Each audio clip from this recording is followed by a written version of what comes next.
The desert was a quiet judge, stretching endlessly under a pale sun that burned every shade of hope into dust. Camp Redmond had been nothing more than a scattering of metal and sand for as long as Elena Marquez could remember. Inside the armory, however, life moved with precision. Racks of rifles gleamed under fluorescent lights, each weapon meticulously maintained. Elena, a U.S. Army staff sergeant assigned to ordnance, moved with the ease of someone who had made order out of chaos her entire life. She checked, cleaned, oiled, and logged every rifle with steady hands, letting the mechanical rhythm soothe the chaos in her head. She wasn't a soldier in the field. That fact had made her invisible to most of the special forces teams who came and went, men who carried adrenaline and superstition in equal measure. To them, she was Marquez from the cage, the one who made sure their weapons came back firing straight. She didn't mind being invisible. Safety had always been her father's lesson. A former infantryman,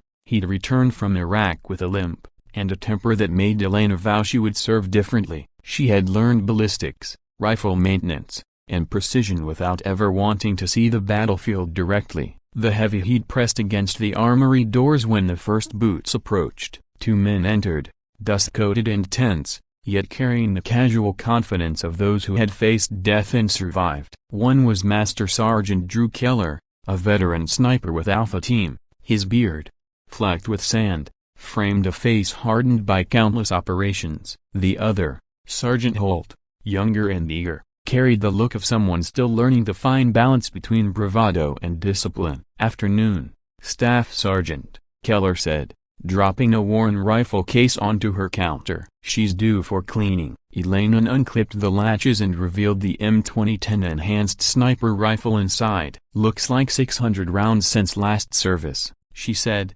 noting the barrel wear and dust. Holt grinned. "Every shot a hit." Keller's eyes narrowed at him, except the one that wasn't. Elena didn't look up. "I only test optics," she said. "I don't get to take them to prom." "That's a shame," Holt said, leaning on the counter. "We're setting up a new range tomorrow, extended distance via 3,800 meters. Keller thinks it's impossible." Elena finally lifted her eyes. "You're betting on me?" Holt smirked. "Why not? You're the best shot in the cage." "One shot, 3,800 meters, you hit it.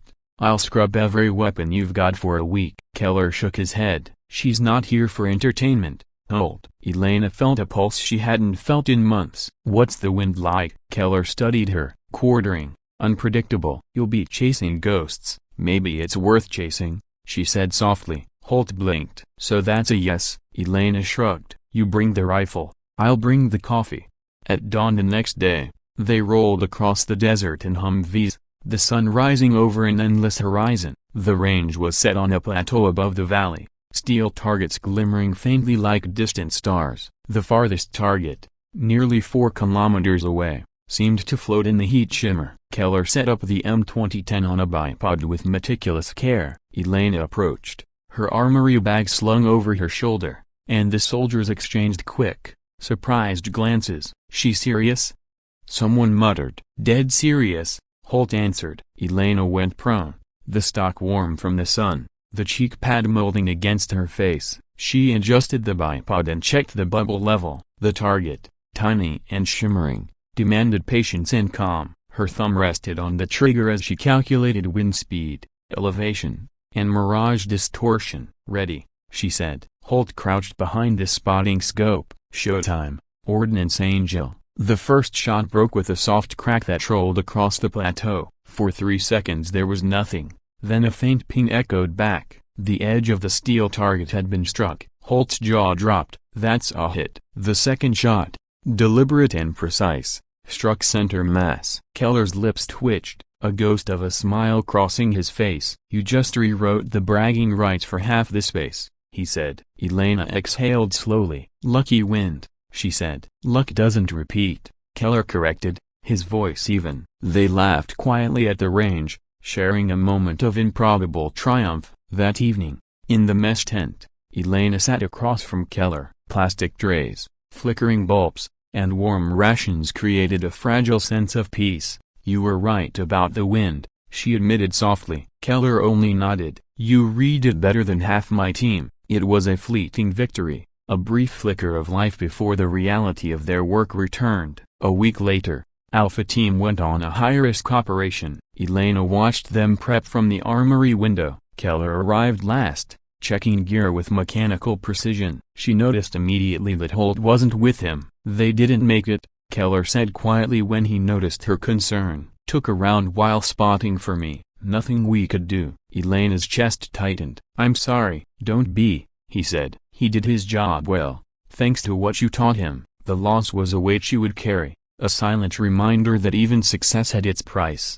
2 weeks later, the desert stormed, sand whipped across the base, and the radios crackled with frantic calls. Keller's team was pinned at a northern observation post. Elena, without hesitation, grabbed her kit and the M2010. She wasn't cleared for combat, but the perimeter was thin, and they needed every set of eyes. The post was battered by wind and dust. Visibility was nearly zero. Keller's face was streaked with grime, his eyes sharp with focus. "Targets across the ravine," he shouted. "They've got a heavy machine gun cutting the convoy route. We can't call for air until it's quiet." Elena lay beside him, checking elevation and wind. "Cross-loading from the east." 6 mils left," she said. "You've got one shot," Keller said grimly. The round vanished into the storm. For 3 heartbeats, nothing moved. Then a distant puff of smoke and a sudden cessation of muzzle flashes revealed the truck destroyed, the enemy scattering. Keller exhaled in disbelief, but before relief could settle,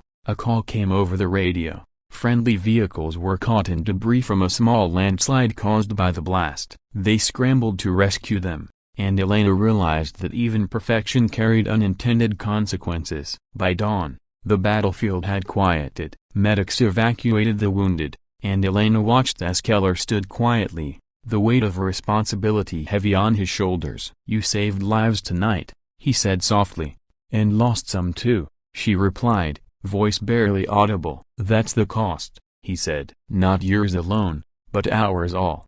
Weeks passed. Elena returned to the armory, cleaning rifles, logging parts. Life went on, but nothing felt the same. Command noticed. The battalion commander offered her a field commendation and a transfer, advanced marksmanship instructor, stateside. She hesitated, unsure if leaving the desert meant leaving pieces of herself behind. One night, she found Keller at the edge of the motor pool. "They're giving me an instructor's lot," she said. "You earned it," he replied. "But you don't have to go." "I can't stay either," she admitted. They shared a long silence, the desert night humming around them. He handed her a small, warped bullet casing, proof that distance doesn't make the impossible impossible. Elena held it tightly, feeling the weight of memory and loss. "You keep giving me things that weigh too much," she said. "That's how you know they mattered," he replied.